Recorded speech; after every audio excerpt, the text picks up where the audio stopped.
तो दोस्तों आज हम जानेंगे कि जावा में हम फंक्शनल इंटरफेस को कैसे यूज़ कर सकते हैं। फंक्शनल इंटरफेस का यूज़ समझने के लिए हम एक प्रैक्टिकल यूज़ केस लेते हैं। तो हम एक क्लास लेते हैं क्लास ए नाम की। इसके अंदर एक क्लास बी का रेफरेंस है और इसमें एक मेथड है जो स्ट्रिंग टाइप ऑफ आर्गुमेंट लेता है और फिर वो स्ट्रिंग की वैल्यू चेक करता है और उसके अकॉर्डिंग क्लास बी का करस्पॉन्डिंग मेथड कॉल करता है। फॉर एग्ज़ाम्पल अगर उसका टाइप 1 है तो वो बी का फर्स्ट मेथड कॉल करता है, अगर उसका टाइप 2 है तो बी का सेकंड मेथड कॉल करता है और उसका टाइप n है तो वो बी का nth मेथड कॉल करता है। अब चूँकि बी के जो मेथड्स हैं वो एक इंटीजर वैल्यू रिक्वायर करते हैं, तो ये एक इंटीजर वैल्यू भी पास करता है।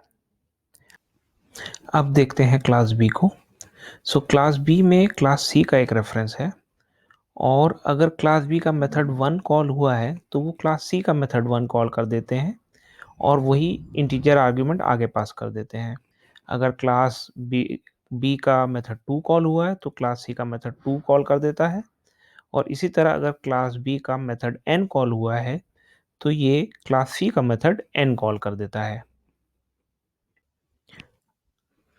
अब अगर क्लास सी की बात करें तो ये मेथड नेम एक स्ट्रिंग में अपेंड करता है और साथ में जो आर्ग्यूमेंट इसे आया है। तो अगर मेथड 1 कॉल हुआ है तो मेथड 1 और साथ में जो इनपुट आर्ग्यूमेंट है। सिमिलरली अगर मेथड 2 कॉल हुआ है तो मेथड 2 और इनपुट आर्ग्यूमेंट और इसी तरह अगर जो nth मेथड है वो कॉल हुआ है तो मेथड n और जो इनपुट आर्ग्यूमेंट जो भी आया है वो अपेंड करके रिटर्न कर देता है। तो अगर आप दोस्तों देखें तो क्लास बी एक मीडिएटर थी जो क्लास ए से रिक्वेस्ट लेती थी और फिर वही रिक्वेस्ट क्लास सी के करस्पॉन्डिंग मेथड को फॉरवर्ड कर देती थी। तो फंक्शनल इंटरफेस यूज़ करके हम क्लास बी को इस तरह से मॉडिफाई कर सकते हैं कि अब इसमें केवल एक मेथड रहेगा पर एक एडिशनल आर्ग्यूमेंट रहेगा जो कि एक फंक्शन होगा। उस फंक्शन का इनपुट टाइप इंटीजर होगा और आउटपुट टाइप स्ट्रिंग होगा, जैसा कि आप उसके जेनेरिक्स ब्रैकेट में देख सकते हैं। और हमारा क्लास बी का ये मेथड कुछ स्पेशल नहीं करेगा, बस जो मेथड इसको क्लास ए से पास हुआ है उसको सिंपली अप्लाई कर देगा और जो आर्ग्यूमेंट इसको क्लास ए से पास हुई है वो अप्लाई मेथड को पास कर देगा।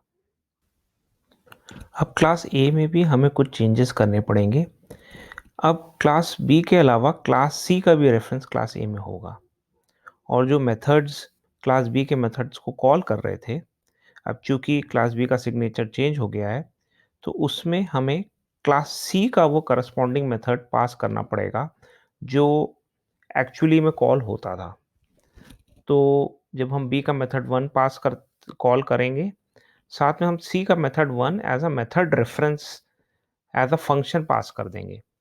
इसी तरह nth केस में जब हम बी का मेथड n कॉल करेंगे, हम सी का method n as a function pass कर देंगे। अब अगर हम क्लास सी की बात करें, तो क्लास सी में कोई भी चेंज नहीं होगा। जो इसका इम्प्लीमेंटेशन था कि ये मेथड नेम के साथ आर्ग्यूमेंट की वैल्यू प्रिंट करके सेंड करता था, वही सेम इम्प्लीमेंटेशन रहेगा। तो दोस्तों आप एक चीज़ ऑब्ज़र्व कर सकते हैं कि हमारी क्लास बी की लेंथ कितनी कम हो गई है। पहले इसमें कई मेथड्स थे जो क्लास सी के करस्पॉन्डिंग मेथड्स को कॉल करते थे। बट अब हम देख सकते हैं कि फंक्शनल इंटरफेस यूज़ करके केवल एक ही मेथड से हमारा वही सेम पर्पस सॉल्व हो सकता है। हमें सिंपली क्लास ए से पूछना है कि क्लास सी का कौन सा मेथड अप्लाई करना है, आप ही हमें बता दीजिए। और इस तरह से जो हमें बहुत सारे अलग-अलग मेथड्स लिखने पड़ते थे क्लास सी के डिफरेंट मेथड्स को कॉल करने के लिए, हमें वो नहीं लिखने पड़ रहे। तो एक तरह से देखें तो फंक्शनल इंटरफेस का यूज़ करके हम अपनी number of lines of code reduce कर सकते हैं। और अगर हम किसी भी तरह से अगर अपनी number of lines of code reduce कर लें, तो हम अपने कोड में एरर्स अकर होने का रिस्क भी रिड्यूस कर सकते हैं। तो दोस्तों एक बार फिर से हमारा वीडियो देखने के लिए बहुत-बहुत धन्यवाद।